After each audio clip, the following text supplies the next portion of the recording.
forgot deceleration cable snapped. Hello. Thank you for clicking on this video. If you clicked on this video, you obviously know what you're in for and what content you will be viewing. As many of you know, the people that have followed me for a while, I'm into video games. It's just another thing I'm into. I play a lot. Like, a lot.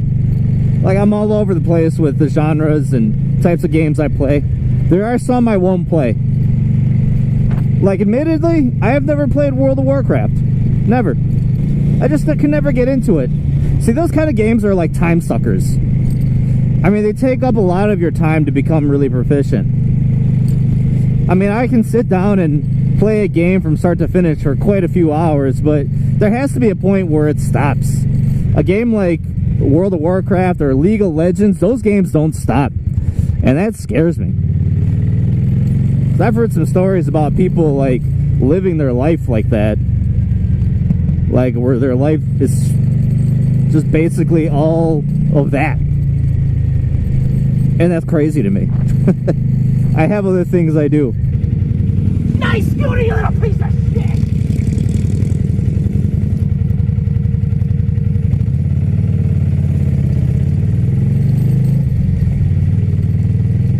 Use your blinker, jackass! Video games. I like them. What can I say? It's a good hobby. Some people like to sit down and watch TV. Some people like to watch movies. You know, they like to binge on TV series. Everybody's got a thing. Video games are my thing. Time to revitalize an old segment that I had, that I haven't done in a while. Is video game reviews on a motorcycle.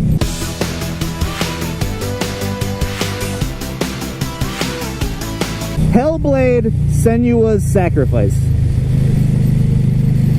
Now obviously if you clicked on this video, you know what this game is.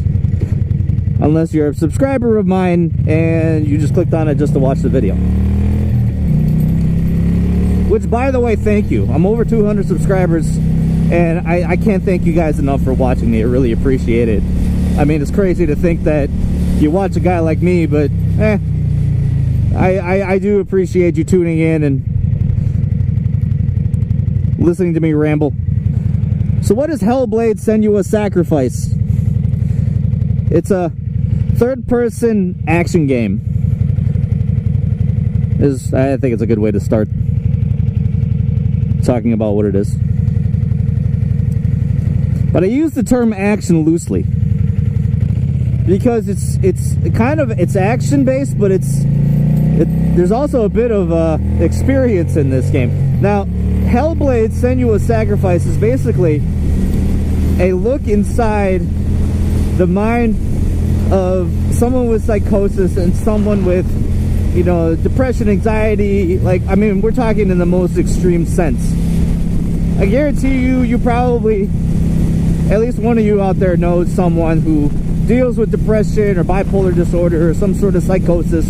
You know, and there's different ranges, there's different degrees, there's different severities of it. And in this game, it depicts a very severe case of it. But it does it so well that I just have to talk about it. Like, I have to kind of share my insight and what I experienced with this game, Hellblade. So basically, the game takes place loosely during the kind of like the Viking era, where you play as a woman named Senua who has psychosis. Like, and you know, one could say like, to what severity is it? I don't know. I'm not a mental health expert, but the beauty of this game is that this game was made with a kind of a small budget and a small team, but it was made by developers Team Ninja, who made games like the more recent Devil May Cry. They made Heavenly Sword. They made Enslaved. So, you know, we're talking a team of people, albeit a small team of people that have quite a bit of experience. So graphically, the game is gorgeous. The game mechanics are very smooth. The storytelling is awesome. So, I mean, they have a good team behind them. Good group of people. and they definitely did this game justice. So you're going on a journey as Senua, and one can say, is this a journey in the physical world, in the physical realm, or is this a journey inside her head? And that's the beauty of this game, is that you're playing as a character, Senua, who experiences maybe some things in the real world, and then, you know, many things out there that are in her head. And that's the one thing about psychosis, is people who suffer from these kind of mental disorders and mental diseases, and I'm going to call them diseases because they are sicknesses, I'll admit, sicknesses of the mind,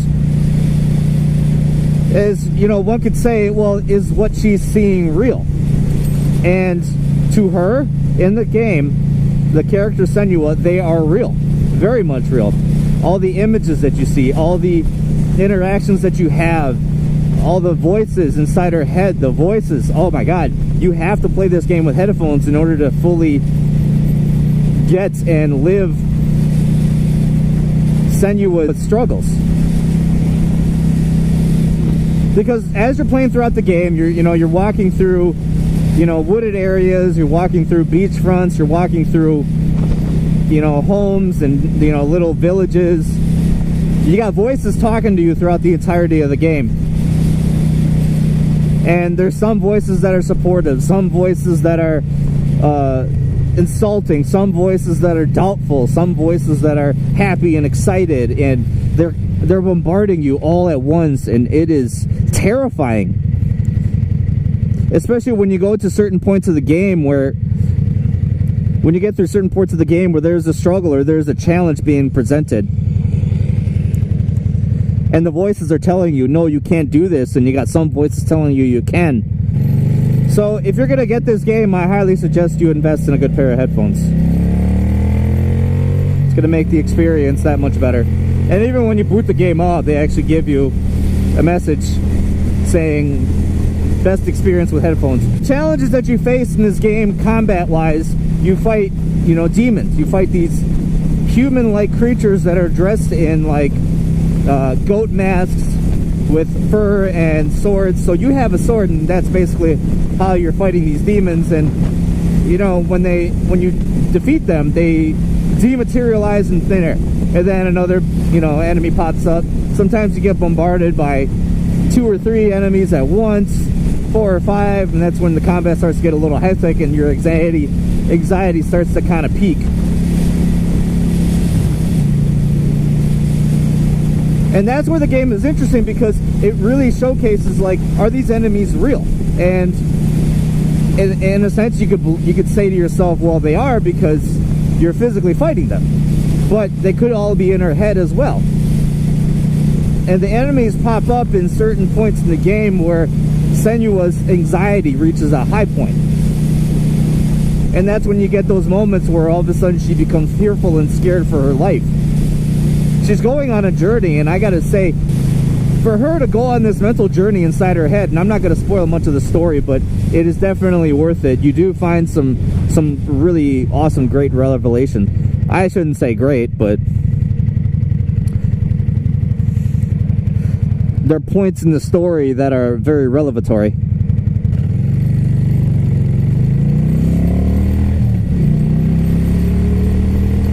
There are points in the story, there are story beats that are quite shocking and are quite, you know, holy shit moments that really highlight the struggles that she goes through, not only in her head but in the real world. She was outcast. She was sheltered from her father, who everybody in her village said she was possessed by the darkness, and that she brought ill toward people, villages, to, you know, other villagers. Because back in the day, they didn't understand mental psychosis, and they didn't understand mental illness in general. If someone acted weird or acted funny, or, you know, depressed or angry, or just any wide range of emotions, they didn't really know how to explain that or deal with that. They just kind of dismissed it as a curse. And when you look at it, it shows you how far we've come as a society and in science that, hey, you know, we understand this now. We know how to treat it. We know it's not a curse. We know it's a disease that, you know, may not be cured, but it can be treated. It's treatable. The game itself is definitely a very heavy game to play. It is not fun by any means. It is easy to play, easy to pick up, and it is enjoyable. Like, there was no struggle on my part. The only struggles that I had playing the game was just maybe the visual imagery and dealing with some of the story beats that were pretty tough to swallow. Because you really do feel for Senua. The voice actress that did this, she did the motion capture and she did the voice. She did a tremendous job. I gotta say, video game performance of the year, for sure, for me. Both male and female. And I'm not saying, oh, she's the best female video game actress of the year. No way. Best actor, period. She did such a great job. And the game's $30 too. You can't go wrong with that. I mean, I would easily have paid $60 for this game. I mean, it's that good, honestly. I would have paid $60 and not even given it a second thought. Game itself is about 6 hours. There's no wandering. There's no, like, extra secrets. There's no extra mode. It's you play the game, you experience it, and then that's it.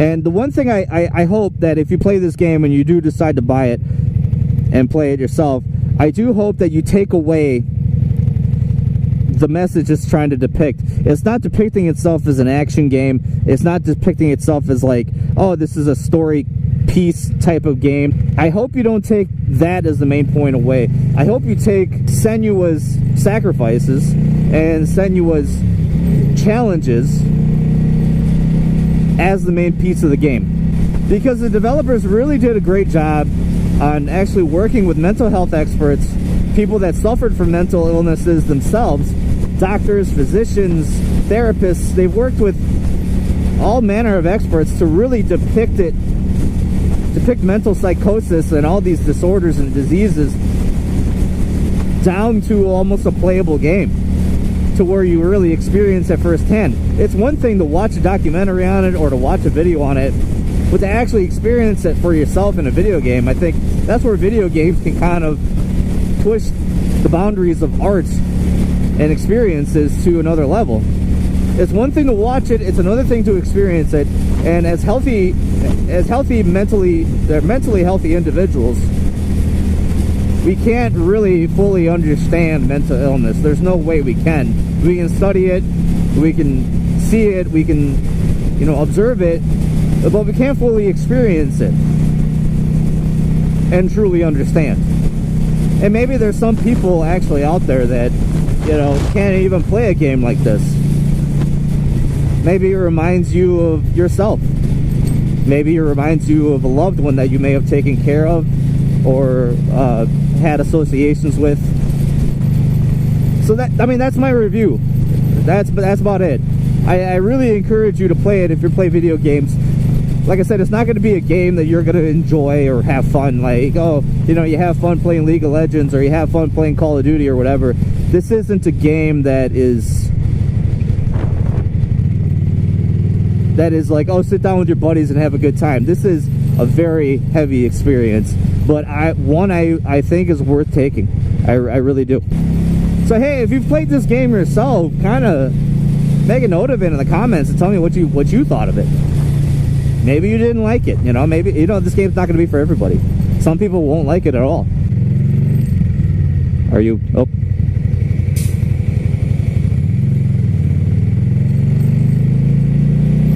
Two buses, huh? Well, hey, thanks for watching. I'm actually heading out to a bar right now. I'm gonna go watch United States men's soccer. They're qualifying for the World Cup. They really need the points a lot. So hopefully this game will, you know, get them the 3 points to qualify. Take it easy, keep it between the ditches.